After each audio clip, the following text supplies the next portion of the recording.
श्री स्वामी समर्थ. नमस्कार. पुन्हा एकदा तुमच्या सर्वांचे आपल्या चॅनलमध्ये खूप खूप स्वागत आहे. स्वामी महाराजांच्या कृपेने तुमच्या सर्व चांगल्या इच्छा पूर्ण हो आणि तुमच्या आयुष्यामध्ये जे काही दुःख अडचणी आहेत ते सर्व दूर हो, हीच मी महाराजांच्या चरणी प्रार्थना करते आणि आजच्या व्हिडिओला सुरुवात करते. आज आपण व्हिडिओ पाहूयात की उद्यापासून श्रावण सोमवार सुरू होणार आहेत आणि श्रावण महिना तर लागलेलाच आहे.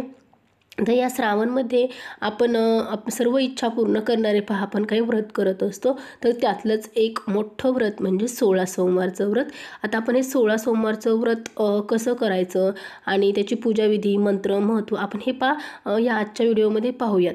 आता हे 16 सोमवारचं जे व्रत आहे ते आपण श्रावण महिन्यापासून खास करून आपण सुरू करत असतो. कशामुळं तर श्रावण हा महिना जो आहे हा संपूर्ण महिना आपण भगवान महादेवाची आपण शंकराची उपासना करत असतो. म्हणजेच पूजा अर्चा सगळ्या गोष्टी आपण करत असतो. आता या उपवास करत असतानाच त्यातले त्यात आपण सगळ्यात मोठं व्रत म्हणजे 16 सोमवारचं व्रत पण आपण करत असतो. मग ते सुरुवात करताना आपण आहे ना ह्या श्रावण महिन्यातले सोमवारी जर सुरुवात केली. आता एखाद्याला समजा उद्या जो सोमवार येणार आहे तेव्हा जर अडचण असेल, गावाला गेलेलं असेल बाहेर किंवा सुतक विटाळ काही असू शकतं, तर ते श्रावणमधल्या कुठल्याही सोमवारपासून सुरुवात करता येते 16 सोमवार करण्यासाठी.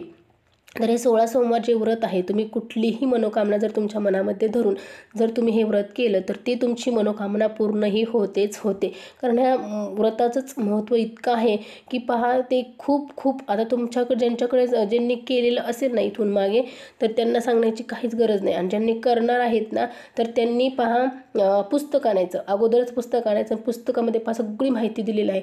हे व्रत कोणी केले पार्वती मातेपासून सगळ्यांनी हे व्रत केलेलं आहे. कार्तिक स्वामींनी व्रत केलंय. तुम्ही पुस्तकामध्ये जर तुम्ही पाहिलं तर तुम्हाला ते कळल की कसलाही शापसुद्धा ह्या व्रताने मुक्त होतो.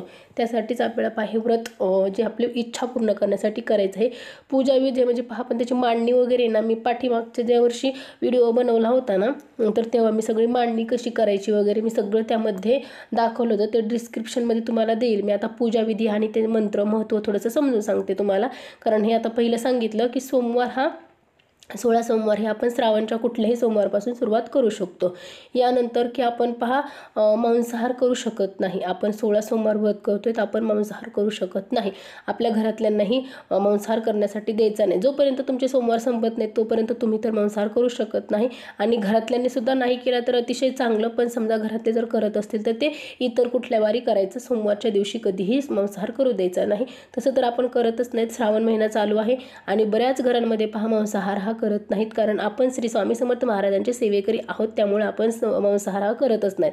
चातुर्मासामध्येही बऱ्याच घरांनी मांसाहार करत नाहीत. त्यामुळे आपले चातुर्मास संपेपर्यंत आपले 16 सोमवार पण संपत येतात.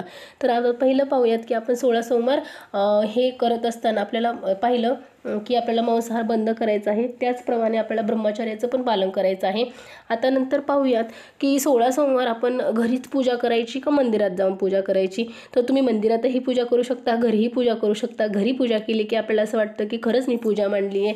आणि मग कसं घरामध्ये पूजा करण्यासाठी वेळ लागतो तर तुम्ही घरीच पूजा मांडायची. मग आता मी 16 सोमवार करते. मी कशी करत असते, सकाळीच आपण मंदिरात जाऊन पूजा अर्चा करून आपली इच्छा वगैरे सांगून यायची. भगवान शंकराची सकाळीच आपल्याला पूजा करून यायची आहे. आणि संध्याकाळच्या वेळेला मी डबल अंघोळ करते आणि घरामध्ये पूजा मांडते. मग आपली घरामध्ये पूजा मांडल्याच्या नंतर पूजा मांडून होती, आरती नैवेद्य वगैरे आपण घरातच दाखवतो. ज्यांना संध्याकाळच्या वेळेला शक्य होईल मंदिरात जाणं त्यांनी संध्याकाळच्या वेळेला मंदिरात जायचं, सकाळच्या वेळेला घरामध्ये पूजा मांडायची. ज्याला जसं शक्य होईल त्याने तसं करायचं. आणि काहींना जर नाहीच घरी पूजा मांडणं शक्य झाली तर मग नका का मांडणार, पण पूजा तर आपली उपवास तर होतोय ना. मंदिरात का जाईना, कुठे मंदिरात केली काय घरी केली काय एकच. घरात आपल्या शिवलिंग असतंच म्हणजे महादेवाची पिंड असतेच. आपण ती घरात पूजा अर्चा त्याची पण करू शकतो. आता पूजा करताना आपल्याला पहिलं काय करायचं आहे की जो आपल्या घरामध्ये पिंड आहे त्याला आपण अभिषेक करायचा आहे. पहिला आपण पंचामृताने वगैरे धुवून स्वच्छ घ्यायचं आहे. नंतर एक आपण पाट घ्यायचा आहे. त्या पाटावरती आपल्याला पांढरा कपडा अंथरायचा आहे. हे पुस्तकामध्ये सगळी तुम्हाला माहिती दिलेली राहील. त्यामध्ये थोडेसे अक्षता ठेवायचे आहेत. अक्षतावरती आपल्याला पिंड ठेवायचे आहे. मागे 16 सोमवारच्या व्रताचं पुस्तक ठेवलं किंवा महादेवाचं फोटो म्हणजे असं जर आपण ठेवला तर अतिशय चांगलं ते ठेवायचं. अगोदर आपल्याला गणपतीची स्थापना करायची असते. त्यामुळे जर मूर्ती गणपतीची जर असेल तर मग तुम्ही काय करायचं, थोडेसे तांदूळ आणि गणपती बाप्पाला आपला अगोदर स्थापन करायचं आहे. नाहीतर मग सुपारी मांडली गणपती बाप्पांच्या जागेवर तरी पण चालेल. गणपती बाप्पांची पण हळद कुंकू अक्षदा वाहून आपल्याला पूजा करायची आहे. आपल्याला दुर्वा जास्वंदीचं फुल अर्पण करायचं आहे. गुळ खोबऱ्याचा नैवेद्य दाखवायचा आहे. महादेवालाही आपल्याला भस्म वगैरे अर्पण करायचं आहे. तुम्ही अभिषेक करताना ओम नमः शिवाय ओम नमः शिवाय असं पण म्हणू शकता.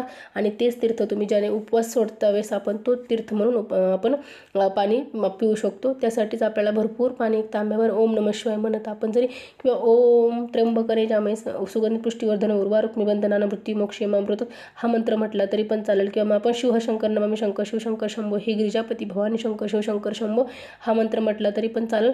कारण पूजाविधी करताना जरी मंत्र म्हटलं तरी पण चालेल. किंवा मग नंतर आपण एक माळ जप केली तरी पण चालेल.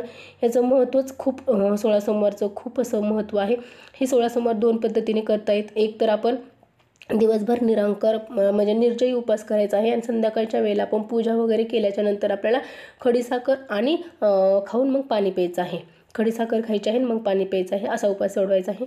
आणि दुसऱ्या पद्धतीने म्हणजे आपल्याला चुरम्याचे लाडू म्हणजे मलिंदा आपल्याला गूळ आणि चपाती एकत्र मळून आपलं ते आपण जेव्हा चपाती मळतो ती आपल्याला चपाती न मीठ घालता पीठ मळायचं आहे. आणि त्यामध्ये आपल्याला ते अशी दुमततो ना आपण तशी न दुमतता आपल्याला डायरेक्ट गोल चपाती लाटायची आहे. आणि त्यामध्ये मग नंतर भाजून आपल्याला मलिंदा करायचा आहे. पहा म्हणजे चुरमा आपल्याला कसं गूळ आणि चपातीचं एकत्रित मिक्स आपल्याला हे करायचं आहे. तूप वगैरे घातलं तर चालेल. अशा आपल्याला 3 चपात्या करून घ्यायच्या आहेत आणि 3 लाडू बनवायचे आहेत. एक महादेवासाठी म्हणजे पहा भगवान शंकराला एक प्रसाद, एक आपल्या स्वतःसाठी आणि एक आपल्या घरातल्या सगळ्यांसाठी असे 3 नैवेद्य बनवावं लागतात. तर अशा प्रकारे आपल्याला 3 करायचे आहेत. असे 2 पद्धतीने करतात. आता अलीकडे पहा फळ वगैरे खाऊन पण कारण पाणी पिऊन आणि फळ म्हणजे महादेवाला पण फळाचाच प्रसाद दाखवायचा आणि मग आपण पण फळ खाऊनच उपवास सोडायचा. अशा पण पद्धतीने केले जातात. खडीसाखरेचे पण केले जातात. चुरम्याचे लाडूचे ते तर अगदी प्रभावी. मी चुरम्याचेच लाडूचे उपवास करत आलेले आहे. तर चुरम्याचे लाडूचे केले तरी पण चालतील. तर अशा पद्धतीने आपण उपवास करू शकतो. पूजा मांडणी करू शकतो. आणि आपल्याला पूजा मांडणी झाल्यानंतर कहाणी वाचायची आहे. एक माळ आपल्याला ओम नमः शिवाय म्हणजे कुठल्याही एका मंत्राची आपल्याला एक माळ करायची आहे. पहिल्यांदा उपवास करतो म्हणजे पहिल्यांदा पूजा मांडताना पहिल्या सोमवारी आपल्याला आपली इच्छा सांगायची आहे. म्हणजे संकल्प करायचा आणि आपली त्यामध्ये इच्छा सांगायची आहे. आपली जी काही इच्छा आहे पुस्तकामध्ये तुम्हाला सगळी माहिती आहे. तरी पण मी वरच्यावर तुम्हाला सांगते याचं महत्त्व सांगते. 16 सोमवार असली तुमची कुठलीही कठीणातली कठीण इच्छा पूर्ण करतात. पुत्रप्राप्तीसाठी तर भरपूर जण हे व्रत करत असतात 16 सोमवारचं. तर त्यासाठी तुम्ही पण हे व्रत करू शकता. कारण ह्या 16 सोमवारच्या व्रताचं खूप महत्त्व आहे. घरात तुमची कुठलीही धातूची पिंड असेल तरी पण तुम्ही त्याच्यावरतीही तुम्ही अभिषेक करून तिथेही पूजा मांडू शकता. अगदीच आपण म्हणतो की माझ्याकडे ही पिंड नाही, माझ्याकडे ती पिंड नाही. तर तुमच्याकडे जर पिंड नसेल तर तुम्ही मंदिरात सुद्धा दर सोमवारी मंदिरात जाऊन सुद्धा तुम्ही पूजा करू शकता. तरीही तुमचे सोमवार होतात. कारण मग तुम्हाला प्रसाद ठेवण्यासाठी त्याच्यासाठी मंदिरात जावं लागेल. म्हणून तुम्ही मंदिरात जाऊन सुद्धा तुमचे 16 सोमवार करू शकता. किंवा घरात पूजा मांडून पण 16 सोमवार करू शकतात. दिवसभर ओम नमः शिवाय ओम नमः शिवाय हा मंत्र जाप करायचा. आणि असे तुमचे 16 सोमवार करायचे आहेत. 17व्या सोमवारी उद्यापन करायचं आहे. 17व्या सोमवारी कसं हे 3 वेळा सोमवार केले जातात. कोणी पहिल्यांदाच सोमवार धरले की लगेच उद्यापन करतात. 16 जोड्या वगैरे जीव घालावं लागतात. गुरुजी आपल्याला सगळं सांगतात गुरुजींकडे गेल्याच्या नंतर. आणि अशा प्रकारे आपण उद्यापन पण करू शकतो. आता ते महादेवांच्या हातात ते आपलं कसं उद्यापन करायचं, कधी करायचं, काय करायचं ते सगळं बरोबर आपल्याकडून करून घेतात. आपण किती मनोभावे सेवा करतो, किती मनापासून आपण उपवास केलेले आहेत, आपल्या मनामध्ये किती त्यांच्याविषयी भाव आहे, किती आदर आहे, याप्रमाणे ते आपल्याकडून 16 सोमवार वगैरे करून घेतात. कडक म्हणजे किती कडक करायचे कसे नाही. कोणी खाऊन पिऊन पण करतं आणि कोणी एकदम फक्त खडीसाखरेवर करतं, कोणी चुरम्याच्या लाडूवर करतं, कोणी फळावर करतं. तुम्हाला मी आधी सांगितलं. अशा प्रकारे हे 16 सोमवारचे व्रत ह्या 16 सोमवारची महती खूप आहे. तुमची इच्छा पूर्ण होतेच होते. तर मग चला आज मी श्रावण सोमवारी आपल्याला जसं की 16 सोमवारचं व्रत कधी सुरुवात करायची तर ती श्रावण सोमवारपासून सुरुवात करावी आणि आपली कुठलीही इच्छा असते ती पूर्ण होती. त्याची पूजाविधी मंत्र महत्त्व हे थोडंसं सांगितलं. 16 सोमवारचा उपवास कसा करायचा याबद्दल मी थोडीशी तुम्हाला माहिती सांगितली आहे. चला तर मग आजचा व्हिडिओ मी इथे थांबवते. झालेली सेवा महाराजांच्या चरणी मी अर्पण करते. तुम्हाला जर व्हिडिओ आवडला असेल तर नक्की व्हिडिओला लाईक करा, शेअर करा आणि चॅनलला सबस्क्राईब करा. जेणेकरून मी जे काही नवनवीन व्हिडिओ बनवत आहे ते सर्वप्रथम तुमच्यापर्यंत येऊन पोहोचतील आणि असा एकही व्हिडिओ होणार नाही की जो तुम्ही पाहिला नाही. चला तर मग पुन्हा भेटू अशाच नवीन छान माहितीपूर्ण व्हिडिओसोबत. तोपर्यंत श्री स्वामी समर्थ. जय जय स्वामी समर्थ.